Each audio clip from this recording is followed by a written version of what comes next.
The next step in our soft sculpture, once we have our fabric cut out, is to pin it and sew it.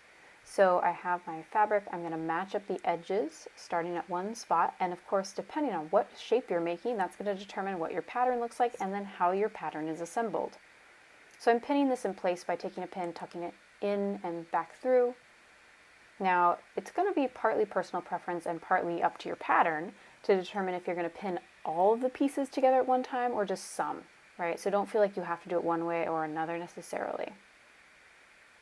So once it's pinned, I'm going to get ready and start sewing. So I'm going to start just like before by catching the tail end of my thread. So I've locked it in place and anchored it.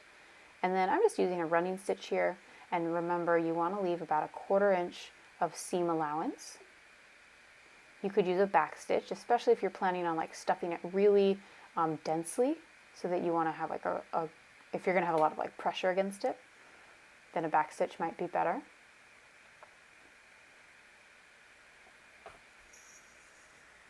And then depending on what you're making, you might have a point where you have to end and start in a new area. You need to tie a knot.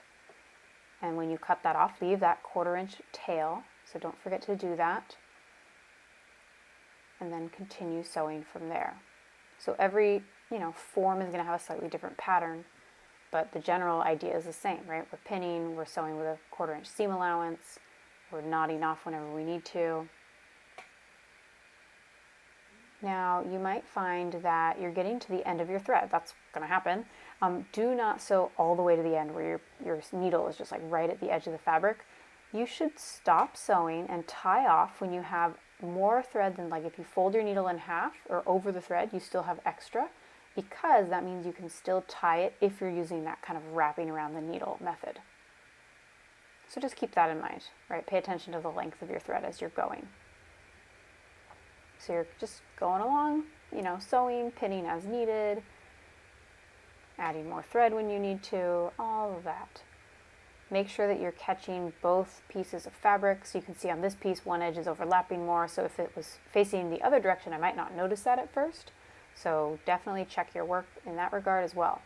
All right, so I'm done sewing. I'm not actually done. I have an opening, and it's actually really important that you leave an opening, because the next step here is to turn it. We've been sewing inside out, and the reason for that is so that when we turn it, you have that nice finished edge, right? Think of like your clothing, right? You're not looking at the seam most of the time because it's on the inside. It's also important to notice here where the difference is between the sewed area, the edges of the cube, and the area where it wrapped around. So it's not as crisp in that area right there. So if I wanted it to be crisper, I would actually sew it even though it's structurally not necessary.